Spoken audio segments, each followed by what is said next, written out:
Yeah, go on eBay and you can find me and Chase's trading cards. What?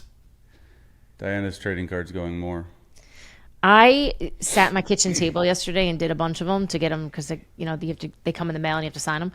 And yesterday we got our first picture of Kevin and I's wedding day, and they asked for Kevin's autograph. Weird or not weird?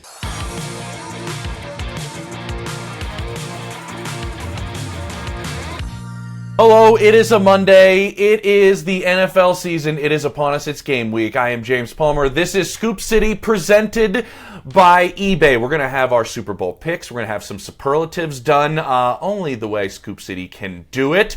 We have a lot coming up also. Zak Keefer will be joining us. But now we do have the Athletic senior NFL insider Dianna Russini, as well as Chase Daniel. 14 years in the NFL, Chase. I don't want to bring that up. I want to bring up one day in the college football booth. Yeah. Duquesne, Pitt. This guy's calling games, Dianna. How's it going, man? How was it? It was great. It was a whirlwind. You know, I've done a few small games like where it's just a home run broadcast, which means you just have the monitors. So being there live and in person, like seeing the band, seeing the teams run out, like the energy that it creates, it was epic. And I mean, like the first 10 minutes of the game, I blacked out. Like I was talking too fast. I was watching. I was just like over the top. My wife was texting me, slow down, enunciate your words, like stop. And then once we got settled in, like there's a lot of traffic at the top, right? You got the opening, you got all this stuff. Once we settled in, it was great. We had a game for like a quarter and a half, and then the rest of it was just like, but it was fun, man. It's I told my wife this. It's probably the closest feeling that I've had to playing, because you're getting ready, you're going through the prep, you're on the field pregame, you're talking to the OC, you're getting some inside information, trying to use it in the broadcast. But at the same time, it flexes a different muscle that I haven't done a lot of, and that's storytelling, right? Especially in college, you're trying to still tell these kids stories, you're trying to get them, and there's just a lot that goes into it. But for overall, I thought it went well. Yeah. Speaking of flexing, I saw some of the photos that you took. Man, that creatine is hitting. Like I zoom. I'm like, is he editing his photos? Like, what happened to Chase? So, James, just background. Hillary was a broadcast journalism major. Yes. Mm-hmm. So she's like the best piece of our Scoop City family because she doesn't join the show, but she gives critiques. Those were just wife's notes. Those are educated notes. I could show you the text message. Like literally, it's like first series for Duquesne. Slow down. Stop popping your peas. You're talking too loud. And it's like I appreciate that because like she'll be real with me and honest with me. So I really enjoyed it. I was curious on Saturday, the come down from it, meaning like all the adrenaline. I know you had nervous energy. How could you not? Like, what was the rest of your Saturday like after being in a booth, calling your first college game for ESPN? Yeah, that's a great question. I definitely was amped, right? But I had a 7-hour travel day home. So by the time I was home, I was knocked out. I was able to get out Saturday night, which is great. But I flew 3.5 hours to Salt Lake City, had a hour and a half, little cocktail layover. I had one Uno beer, but I just don't like it. Like I drank half of it. It wasn't great. And I watched some college football. I didn't get in bed till like 11:30 p.m. And then yesterday we celebrated my kid's birthday, which is today. So he's turning 8. So it's been a very busy week for the Daniel family. Oh, I'm sure. Listen, at the price of airport beers, I don't think I've ever not finished an airport beer. I don't know what you're doing, Chase. I've always seen the bottom of that glass. Hops, though. It was hoppy. Yeah, I get a stuffy nose from that overly IPA stuff. Real quick, before we move on, because we have to, Arch Manning. I had a great Saturday, too, because the Buckeyes took down Arch Manning. What was your take, because everybody's talking about him, Arch Manning's performance, real quick in about 30 seconds? Yeah, real quick. I thought that he, there was a lot of outside pressure because of who his family is. And when you saw him play, first of all, the defense that Matt Patricia runs at Ohio State, it's just like, he's not going to see a more complex defense the rest of the year. And everyone's like, he's going to do. I'm like, just relax. Like, I've broken down the film. It's bad. It's not good. It's not. But also a lot of that has to do with the defensive people and personnel and coach in Ohio State. I think he'll be just fine. I'd never thought Texas was should be ranked number 1 in the country, right? Okay. You got to give him some chance to grow a little bit. He's going to get better from it. And his mechanics really in the second half were a little off. I think they'll be just fine, but there's definitely some work to do. Nobody's talking about Julian saying, just saying.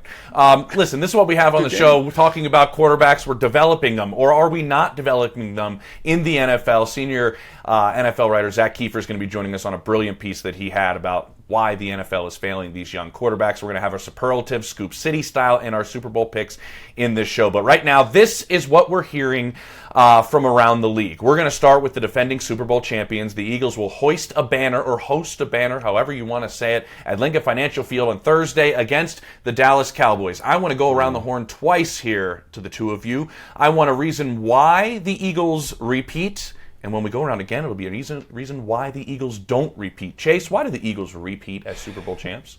I think the biggest thing is Coach Nick Sirianni. I love what he's sort of morphed into. He's always been a great head coach, right? But on this show last year, James, before you came on this year, Dianna and I, at least me, we were a little bit interested in his coaching style, meaning like when they started 2-2. Yeah, you use critical, I use interesting. It's the same thing. Look, when he goes, they were 2-2, and there were some coaching decisions, right, that you just really second guess, because when you go from managing the offense to really a CEO type coach, that really falls on you, right? They brought in 2 new coordinators last year, now another offensive coordinator this year, Vic Fangio obviously back. But when you look at that and your only job was to manage the game, he mismanaged 2 or 3 games on their 2-2 and their 2-2 start. And so we came on the show and we were, this, that, and another. And then they just roll off like 16 of the next 17 games or whatever it was, like something crazy, 15 of the next 16. 15-1. And you really just saw him keep that entire group together, from all this stuff with A.J. Brown to Hurts to this defense. And their defense played really well down the stretch.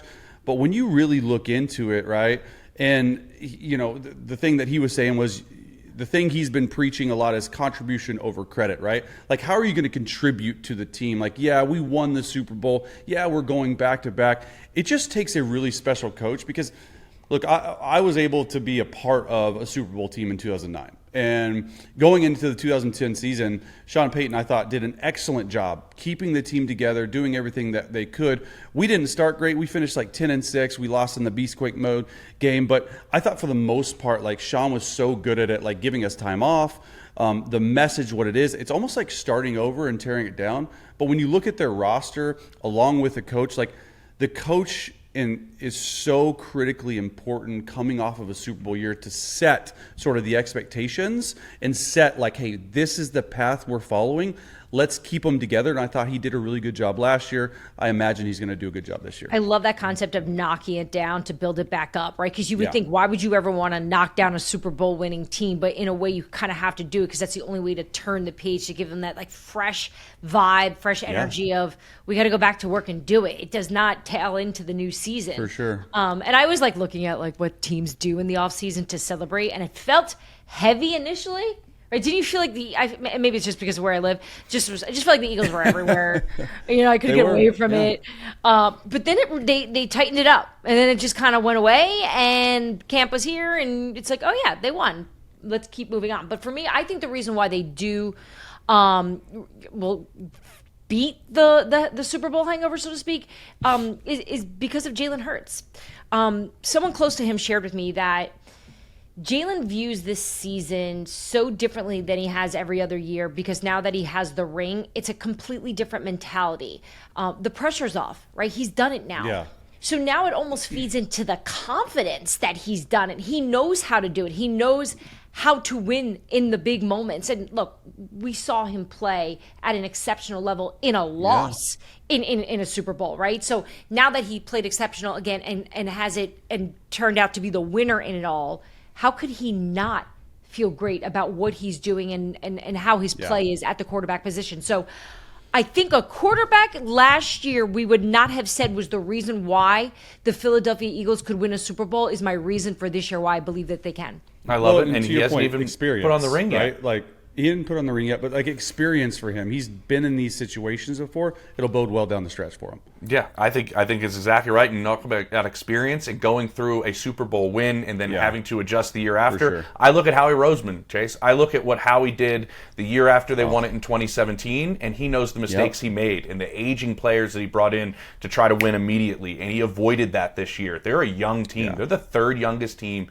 in the NFL. Wait, and this really? defense, they're like 20. Their average age is like 26 years old, and this core of this defense is young compared to what it was that year after they won the Super Bowl in 2017. So I look at Howie learning from that first time around. I look at this offense being multiple. They can beat you a variety of ways. They don't need to lean on Saquon Barkley again. They can do different things offensively.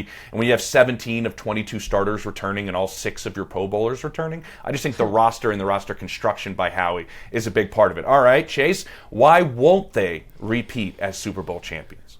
Dude, I thought of 1,000 different reasons. Oh boy, that many. But here's the thing. I thought, and I'm like, no, that's not going to happen. I don't have a reason why they're not going to repeat internally. Just like a little hangover. Yeah, the one, like I would say, like maybe the one thing that is going to take some time getting used to is the relationship with Jalen Hurts and offensive coordinator Kevin Patullo. Like that's a different type of relationship that a lot of people don't think of, and they're like, oh, you have the offensive line, oh, you have Saquon, oh, you have Jalen, oh, you have these receivers here. I get it, but they're going to have to figure out a way to get on the same page quickly.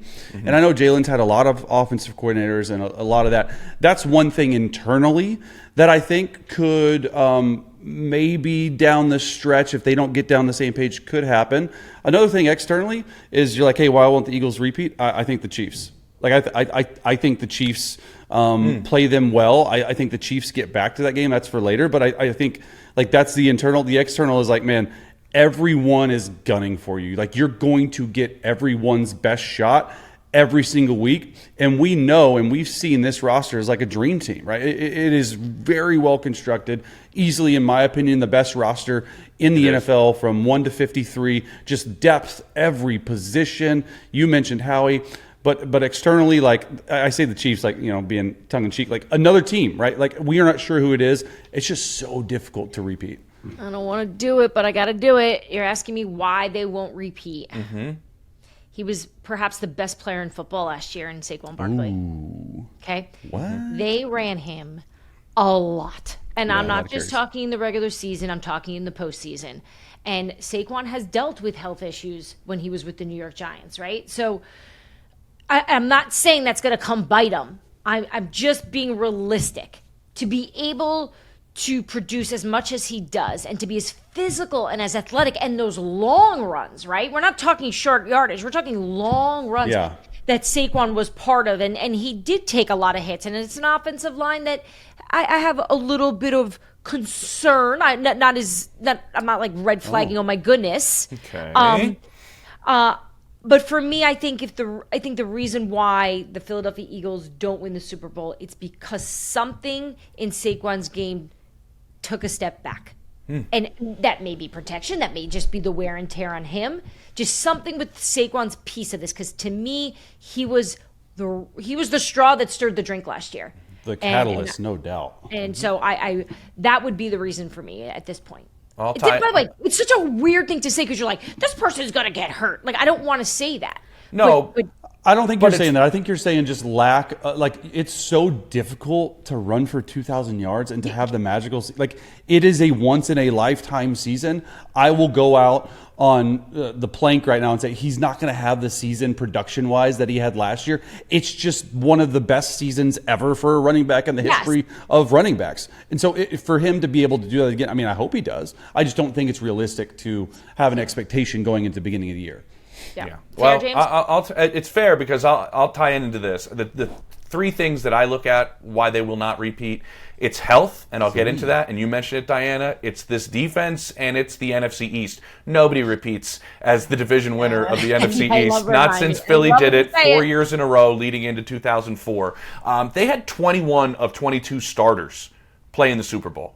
They really were healthy last year, and that's Healthy, just hard to yeah. continue to do year after year. And then the other part is, and I remember talking to somebody earlier this offseason with somebody on their defensive staff, which was like, we were the number one defense in football. That just doesn't repeat. And Chase, you know that, right? It just doesn't happen. You just, for one Yeah. reason or another, you don't back-to-back stay the number one defense. If I'm somebody, though, I'm Vic Fangio, I'm putting my trust in him. Vic is my guy. Oh, I'm I've putting been with a him. ton of We've trust seen in it. Vic, and Nick is putting a ton of trust in Vic. The I don't scheme. think Nick Sirianni knows 3 calls in Vic's defense. I don't think No. he has to.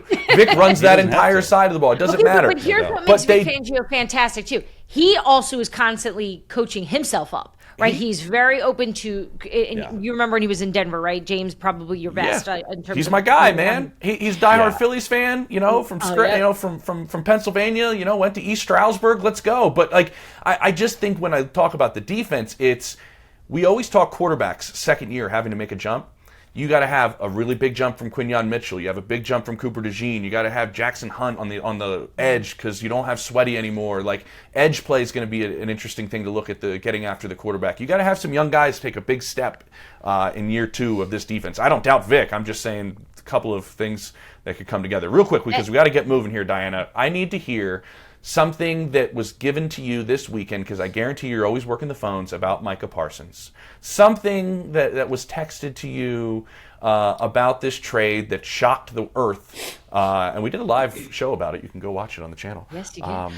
Well, since we're talking Philly, why don't we just start there of just knowing what the news did for that Philadelphia offensive room, right? James, you brought it up earlier. Like, man, I wonder what that was like for them, knowing that they don't have to face Micah Parsons, knowing that they definitely game planned for him, that they've got protections for him. And I had someone in Philly, weigh in on it, essentially being like, it is a huge weight off our shoulders. It doesn't matter how good Jordan and Lane are.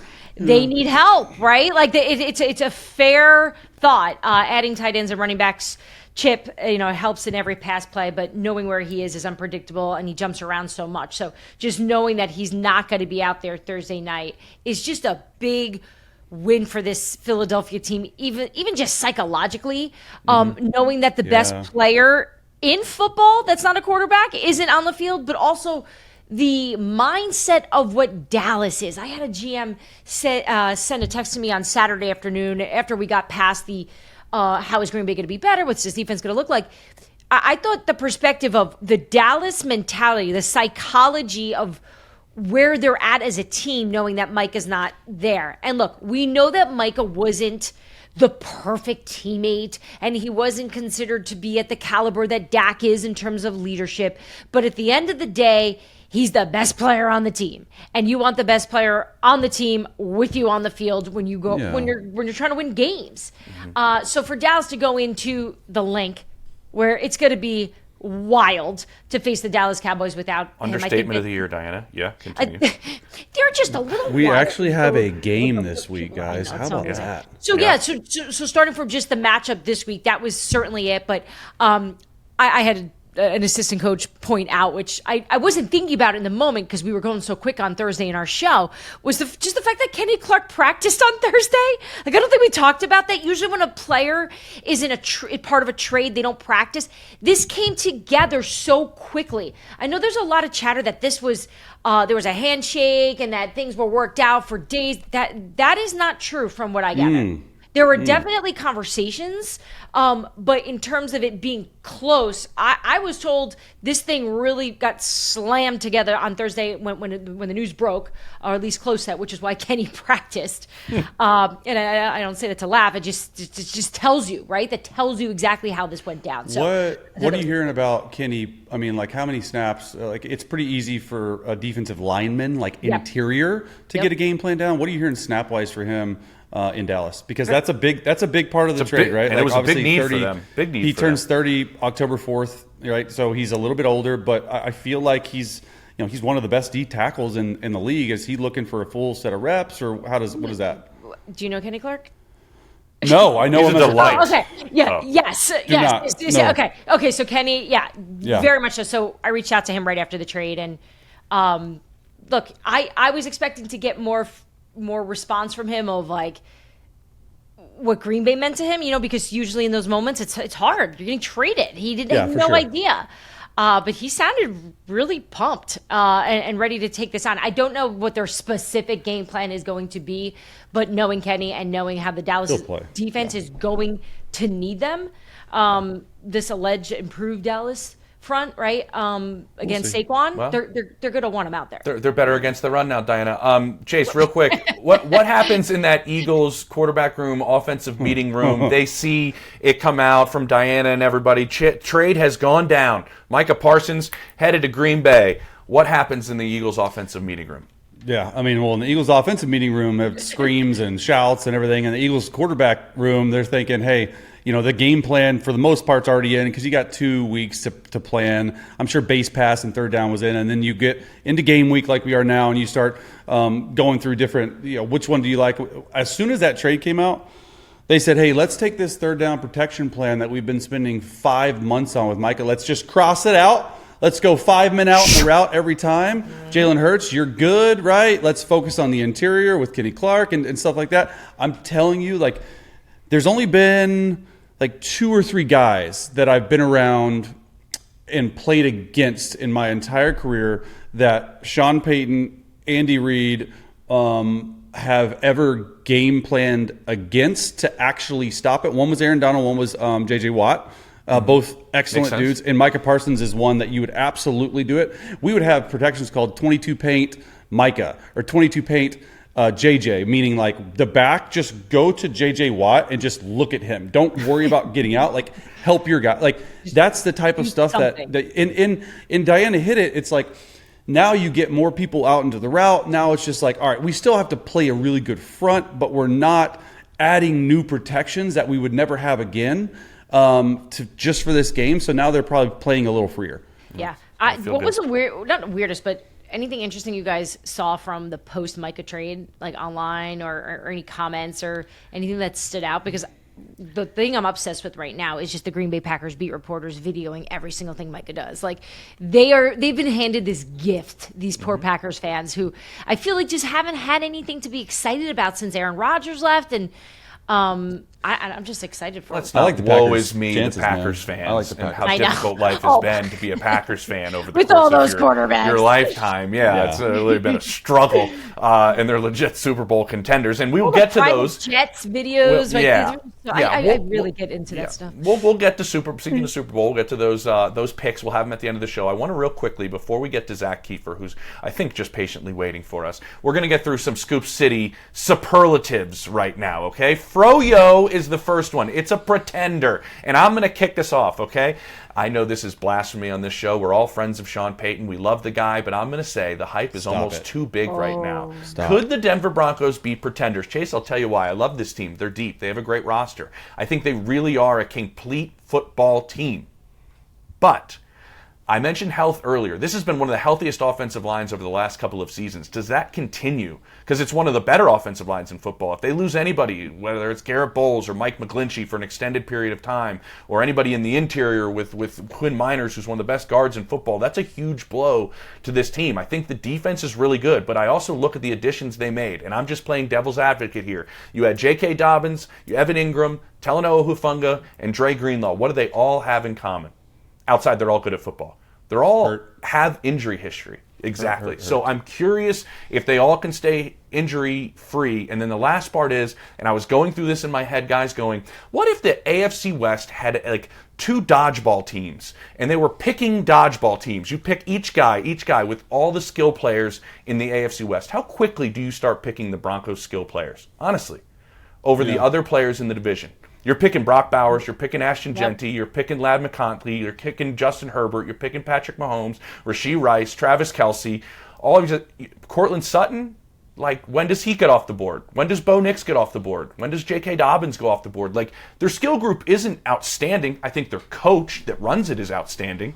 And can get them open. Well, I'm just playing devil's advocate to the hype that's been happening, and the division is tough. And they beat no quarterbacks last year. Temper expectations. I like it, but at the same time, I was part of that team, the teams in New Orleans where you couldn't name a skill player other than Marcus Colston, maybe Jimmy Graham toward the end of it, and that's it. So it's built the same way. He's used to that.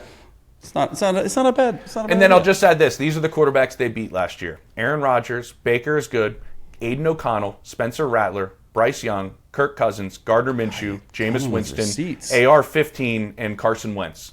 Those are the quarterbacks they beat last year. Defense was still I'm just ranked saying. number 3 in every Defense major is category. outstanding. I'm Sometimes just you just saying. need Okay. one really good part of your team to go far, and maybe it's their defense. Maybe it's the the defense is that awesome. carries them. Defense is awesome. All I right. love that you're just picking, and we're just going to fight you on it. We're like, no, You James. can fight me on it too because I live That's here in not Denver where and I we're- love the that's team. not why we're doing this. I love This it. is not why All we're right, doing Chase, Pistachio. That is the dark horse team. You wanted this one. You wanted it bad. You wanted the Yeah. dark horse team. Who you going? Yeah, you know what? I mean, I love what you said, James. Like, I can see that. I just don't think it's going to happen. I have Pistachio as the Broncos. I think that the Broncos are the Pistachio, which is the dark horse team. Like, no one really likes Pistachio, but if you give it a chance, like, it grows on you a little bit, especially if you've been to Italy, like this pistachio gelato and stuff like that. Like, it's something that I think that, like, obviously 10-7 last year was able to give the Bills a run for their money in the playoffs, at least for a little bit. I think that the growth, At least for a little bit. yeah, a little bit. They got experience, right? But I love Sean Payton. Like, I love Bo Nix. Like, that defense is excellent. The coaching staff is top notch. It's like New Orleans West. I think they can challenge for the number 1 seed in the AFC. Like, I really do. And it's really not like, it doesn't want to sound hot take because, like, look at their games against the Chiefs last year, right? And the Chiefs have just, like, the class of the AFC. Like, they should have won one, and I think They that beat the backups in the other. they beat the backups. But I'm just saying, like, the one that they felt really good. And who did the Chiefs say they didn't want to face out of anyone in the first round? It was the Broncos because they match up really well. So if you can get through the Chiefs, like, I do think there's a confidence builder if that were to happen. So Pistachio for me. Yeah, I'm looking forward to. I'm probably most excited about this team just because I see both sides of what you guys are saying. Yeah, And it's probably being more. around them Like, as if well it as falls someone- right and goes right, it could be great. does. It could Yeah. fall backwards in some capacity. Okay, go, Diana. Well, what's our next flavor? What flavor? Oh, would you like okay. to- I'm going to real quick just say the Cardinals. That was my dark horse. I think the Cardinals are going to be good, guys. I've spent some time with them. Kyler Murray. I'm not going to lie. Kyler Murray's the big Yeah. question mark. Front seven's good. Marvin Harrison year 2. Left tackle solidified. Nobody wanted to play him the last couple of years. They're a tough group. We All right, wanna talk Diana. about a team we don't talk about. We don't talk about them at all, and I'm gonna Why do don't we it. do that this season? Let's try to make some effort this year. And Arizona Cardinal fans that are listening to the show, what's up? If you don't want to hear about the Cardinals, let us know. What's up? And Trey McBride. I saw Trey McBride against that Broncos defense in joint practice, and he was unguardable. How about Rocky Road? Toughest team, most to prove. Hot seat, Dianna Russini. Oh, yeah. The Miami Dolphins. I know this is a team that went to the playoffs in 22 and 23.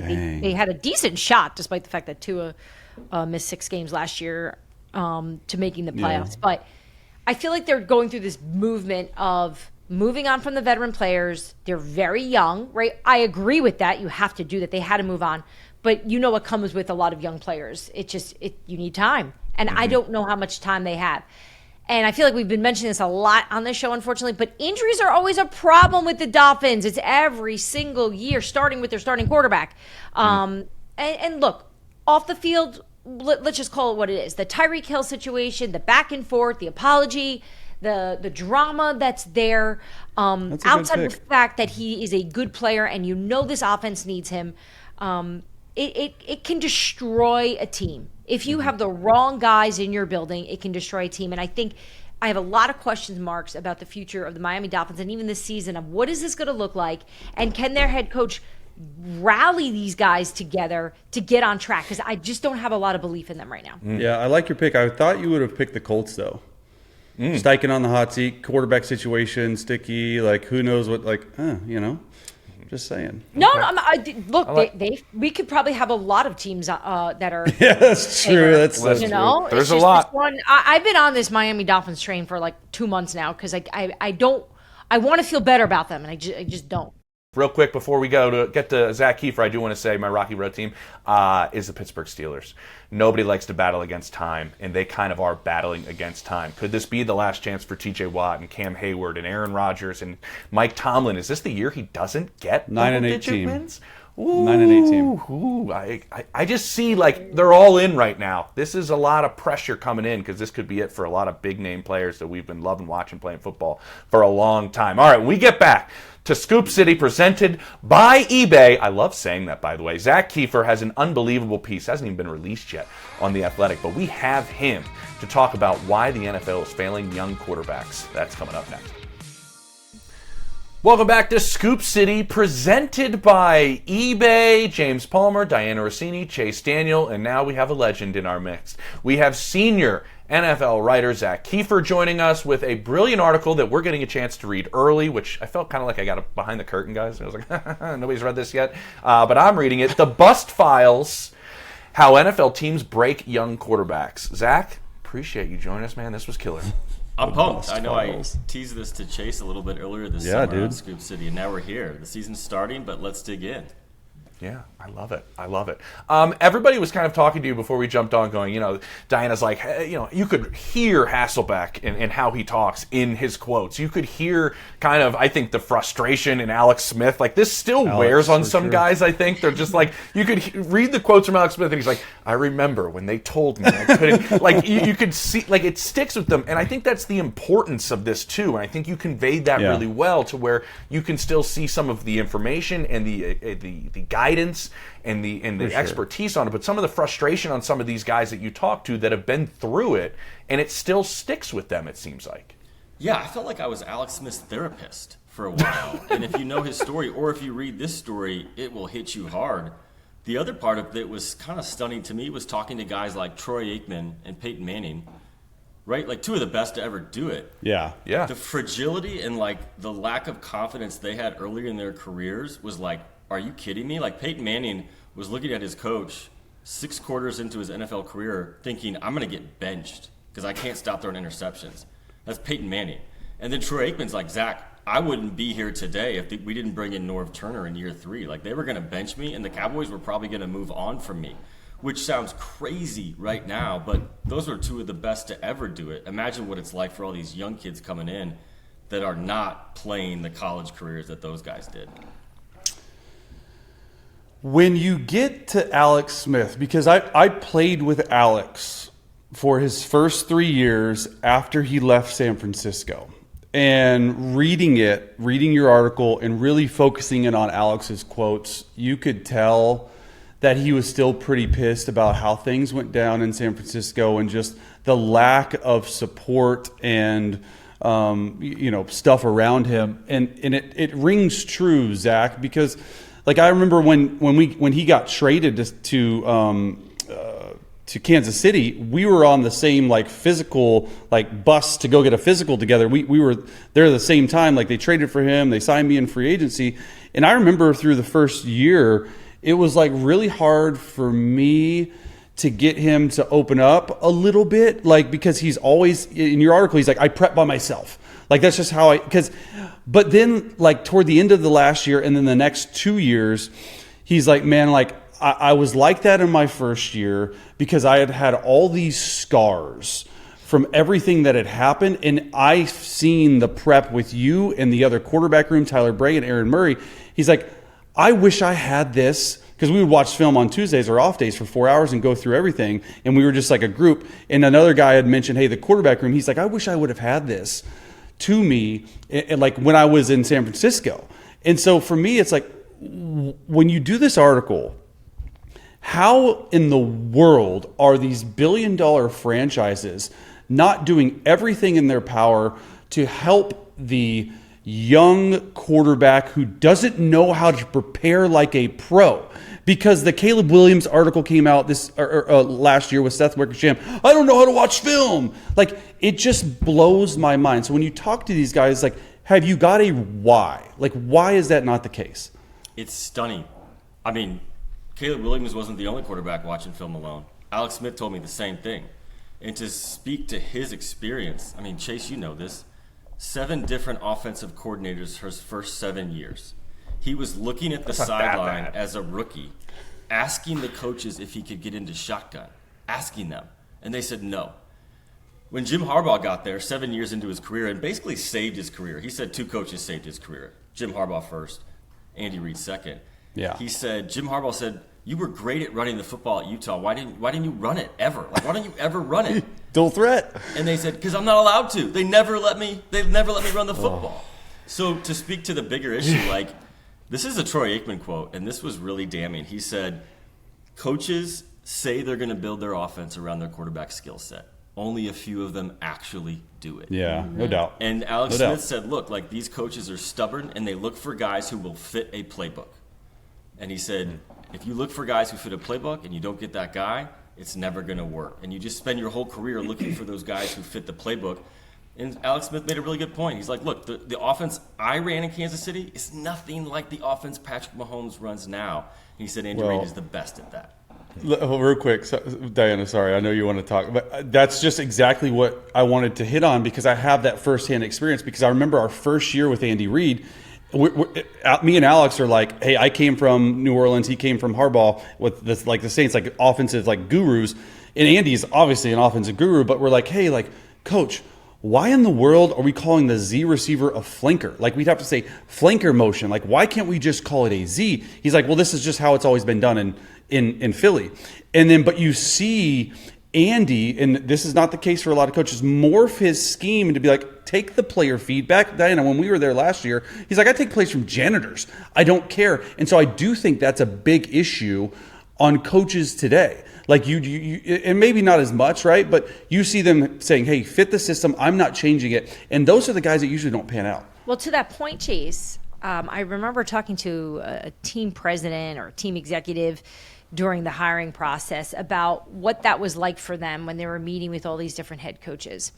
And I don't think we truly understand how difficult that process is for teams to parse through what these coaches are saying, what they've been prepared to say, perhaps even taking a lot of the ideas from the organizations that they came from.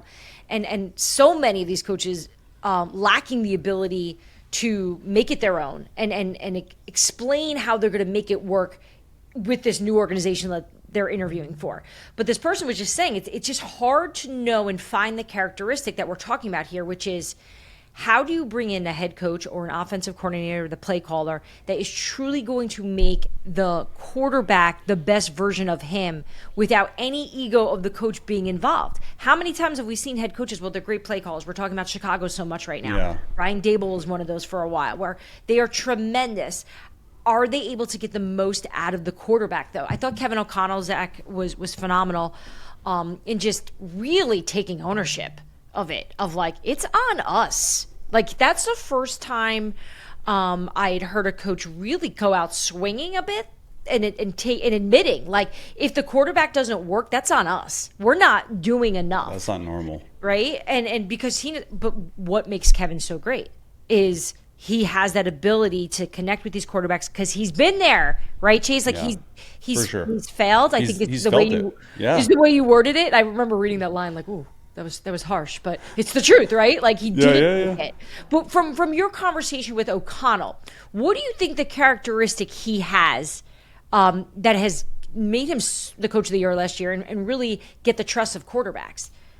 This is where it all started. If you guys remember, KOC said last year, he said, organizations are failing young quarterbacks before these young quarterbacks fail the organization. And I thought, someone needs to figure this out. Like, why? How does this keep happening? Because we've had 7 benchings of guys that are highly drafted in the last couple of years, right? So the position's getting younger. Youngest average starting quarterback age in like 67 years last year. So the quarterbacks are getting younger, and the leash is getting shorter. So how do we get here? And I'll give Kevin O'Connell a lot of credit. He goes in on basically the entire league saying everybody is in a race to either crown this guy as the future or to move on from him. So everything gets expedited. Everything is hurried. There's not the time. And then I'll give him a lot of credit because he called out the coaches. He said, you need to put on your big boy pants as a coach. You need to buckle up, and you need to coach the player through failure. I love that quote. As you know, Chase, quarterback is failure, right? Every quarterback struggles when they're a rookie, even the great ones. And a lot of times the teams abandon their plan, if they even had a plan, as soon as they can, to go find the next shiny toy, as Alex Smith put it.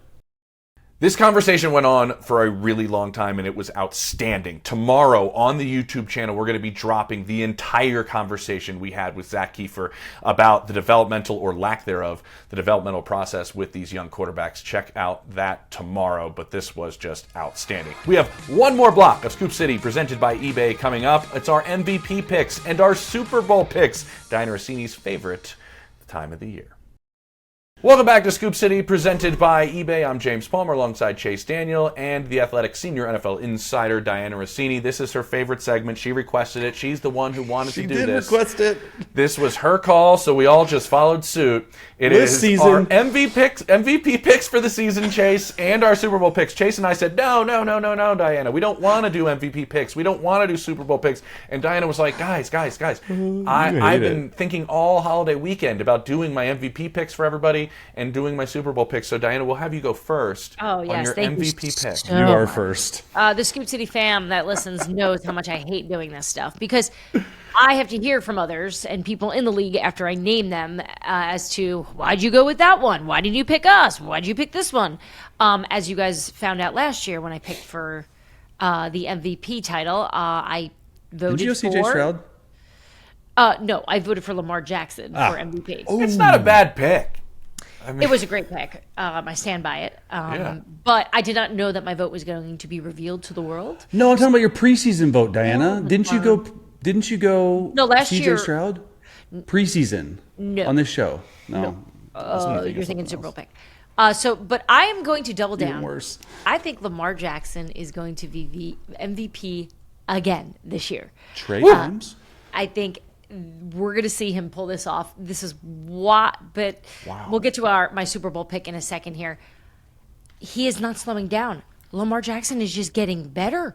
And they're just continuing to giving him more weapons and more tools and more protection and a good defense that I think that this could be one of Lamar's best seasons. So I'm sticking with Lamar again, publicly, as painful as it is for me to admit. So, Chase, you're up.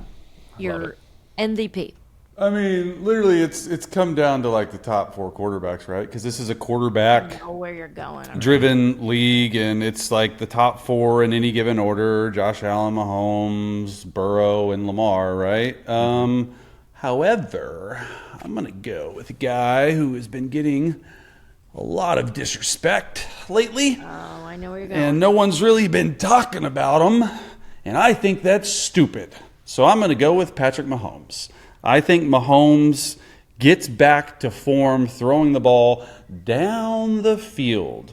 I know Rashee Rice is out 6 games, but when he comes back, along with Hollywood Brown, along with their stud guy, Xavier Worthy, they got this Royal kid, like all these guys. It's speed galore down there in KC.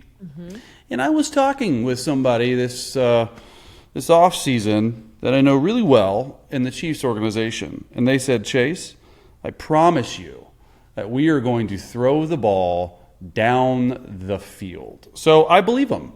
I believe him. It's a pretty good source. And I'm excited to get back to a lot of disrespect. I mean, I just don't know how they're disrespecting. Like, oh, they want to say, oh, the refs and this and that. Like, dude, they were in the Super Bowl about the three-peat. So, like, just put some respect on his name. Did Taylor give you that nugget? Yeah. She did. Yeah. She knows her ball. She knows her ball. She They sang were it about to us. You're right. The Chiefs were about to three-peat, and then the opening kick happened. Boom! And there went the chances of any sort of three-peat. Attaboy, Chase, way to go out on a limb and suggest the best player on the planet as your MVP. I would say that is out on the limb. Because when was the out, last time you won out on a one? limb. I'm going to go with somebody that's getting a lot of disrespect. Our friend Jeff Howe has an article up on The Athletic, and it has a bunch of head coaches and executives asked who they think their MVP is going to be. There were 6 players on that list. On Chase's point, they were all 6 quarterbacks. You know, this guy was not on that list of 6 quarterbacks that they believe could win the MVP. There was also another question in that article about which quarterback would you want to build your franchise around. There was like 16 quarterbacks listed. Trevor Lawrence got a vote. This guy did not get a vote. Do you guys know who I'm talking about? The man who was the runner-up for the MVP in 2022. I'm going Jalen Hurts as the MVP of the NFL this season. He had his highest completion percentage and passer rating a season ago. They look to throw the football downfield more and stop leaning on Saquon as much. Could he go air it out and have an opportunity to go win the MVP? He is a guy that has gotten better each and every year, and he beat Mahomes on the biggest stage twice. We've seen him outplay him twice, and I think Mahomes is the best player on the planet. But maybe Jalen Hurts deserves a little respect at some point. He's not even in the conversation in any of these, Chase. So your pick, I just want to make sure I got this right. You're picking your MVP this year for a guy who threw for 2,900 yards and 17 touchdowns last year. Mm-hmm. Okay. Yeah. Just making sure. Okay. We're going long, but I can tell you some of the traits he has. Like, listen, he finds ways to win. Does he not? He does exactly what his team is built to do. He's 1,000% a winner. Yeah. He does what his team's built to do. If I had Saquon Barkley, I'd hand the ball off all the time, but I can't throw like any of these quarterbacks either. All right, let's go to our Super Bowl picks. Diana, she again, was so your favorite wrong segment. last year. Go ahead.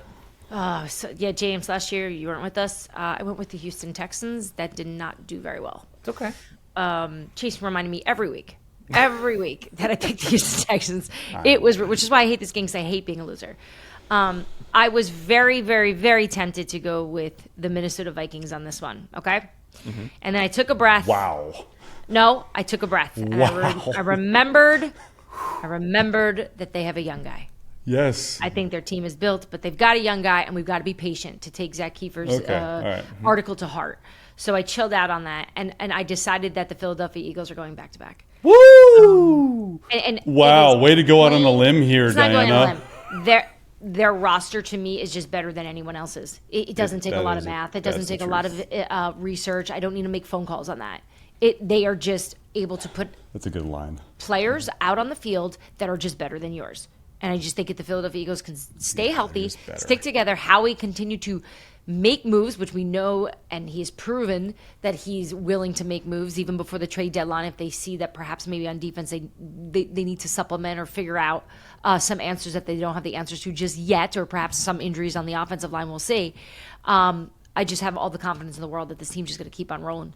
Yeah, that's hard to I also want Kevin to make dinner tonight. Yeah, guess who I picked? Hard to argue with. Yeah. I don't really have that long-winded of an answer. Oh, sorry. No, it's all right. You don't think I was gonna have a pick? Of course I have a pick. I'm gonna go with the team that I just really still think that the best team in the world is the Chiefs. Year. Yeah, I mean, because Diana, they've been to 5 of the last 6 Super Bowls, right? And then Mahomes has been to 7 straight AFC Championship games. And yeah, that's the odds, right? I would say here's the one thing that I'll defend myself on. Okay. I do think that Mahomes is obviously, at least for me, the best quarterback in the world. And I think that matters in today's age. I think Andy Reid's a top 1 or 2 coach. And you put those two together, and then you get better.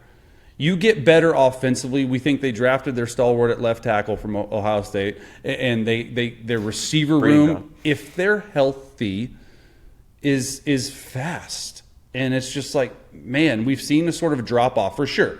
Mahomes dropped off the last 2 years, but he's a drop off of the bar he set. He's still really good. You know what I mean? So I just think it's hard not to pick him. Okay. I would say Mahomes didn't really drop off. I think Mahomes has just found ways to win with saying what he has. Yards per attempt, less passing yards. You know what I mean? I just think that stuff.